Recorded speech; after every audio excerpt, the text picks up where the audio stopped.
Welcome back to the channel, everyone. It's wonderful to have you with us again. Today, we are diving into a lesson passed down through generations, a principle that might seem old-fashioned, but carries profound wisdom that still rings true in today's world.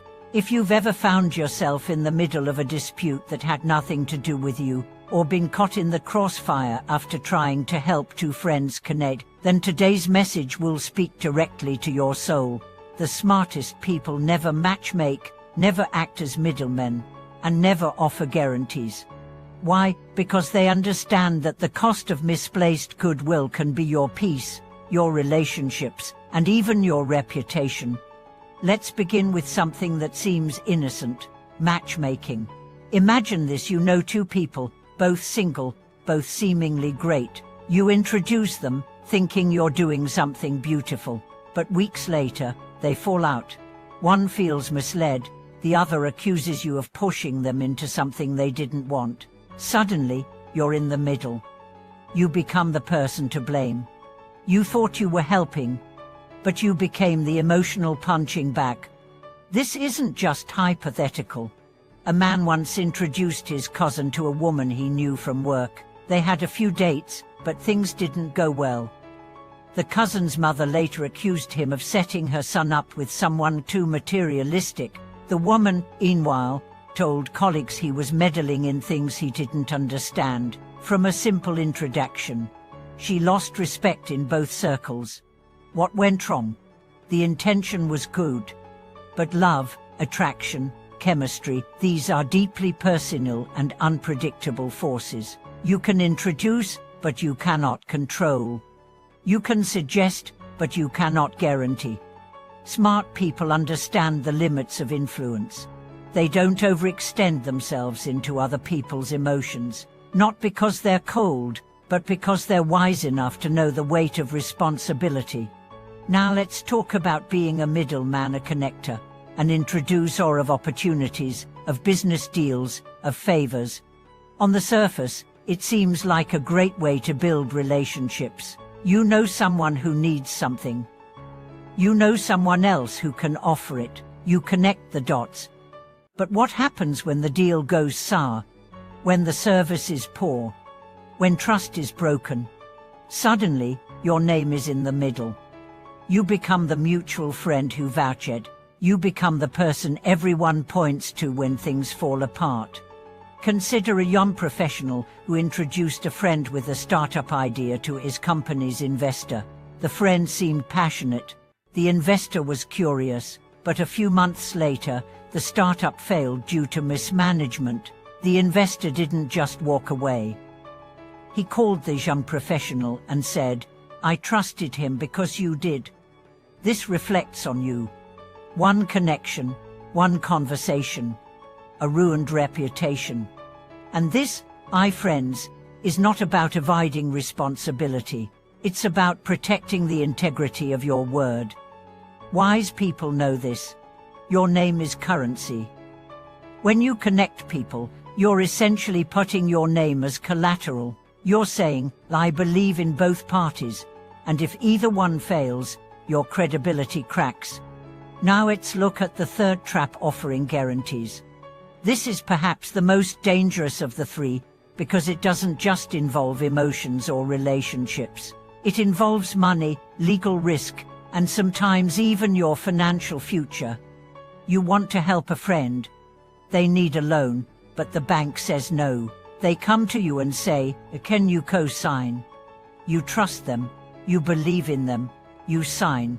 6 months later, they disappear. They miss payments. The debt collectors come knocking not on their door, but yours. True story: a man co-signed for his brother-in-law a car loan. The brother-in-law lost his job and stopped paying. Guess who got sued? Guess who had to cover the remaining payments while dealing with a damaged credit score? All because he wanted to be kind. Kindness, in the wrong context, becomes chaos. Let me make this clear. It's not wrong to help people. It's not bad to want the best for others. But wisdom means helping with boundaries. It means knowing the difference between support and sacrifice. It means protecting your peace, your resources, and your name. The truly wise help when they can, but they never promise what they can't control. They never speak for others' hearts. They never put their future at risk for someone else's gamble. Let's now explore the emotional aftermath of overstepping these boundaries. You might think, but I just wanted to help. And that's valid. But when your helping hand turns into a burden, resentment follows. You start to feel used. You question your judgment, and the people you helped often don't even thank you, they blame you. The emotional toll of being the mediator, the connector, or the guarantor is heavy. It brings anxiety, doubt, and often a deep sense of regret. So what's the alternative? Should we become indifferent? Should we never help anyone again? Absolutely not. But we must help wisely. Instead of matchmaking, offer a gentle introduction without attachment. Say, you two might get along. Feel free to connect, and step back. Don't push, don't hover, don't expect. Instead of being the middleman, give information and let people make their own connections. Say, here's someone who might be useful to your project. Reach out directly if you're interested. You remove yourself from the equation. You free yourself from the outcome. Instead of guaranteeing, offer advice. Offer encouragement. Say, I can't co-sign, but I can help you budget. I can't guarantee success, but I can be a sounding board. Support without sacrificing your safety. The most generous people are those who know how to say no with love. They understand that saying yes to everyone is often a slow way to betray yourself.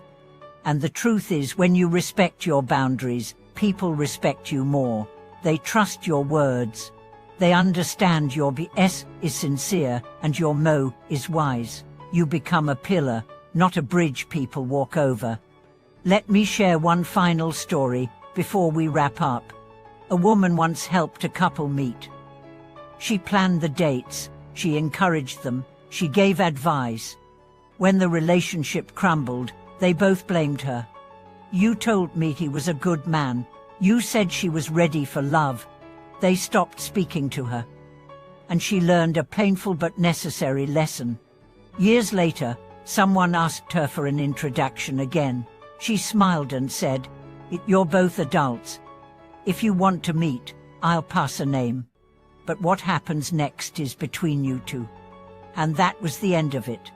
No resentment, no chaos, no blame.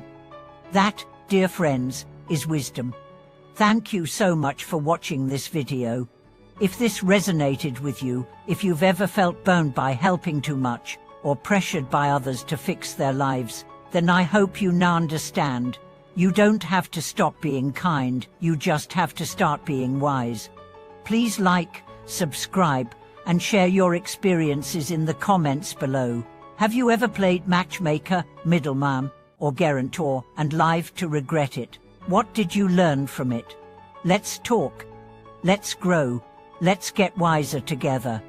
See you in the next video.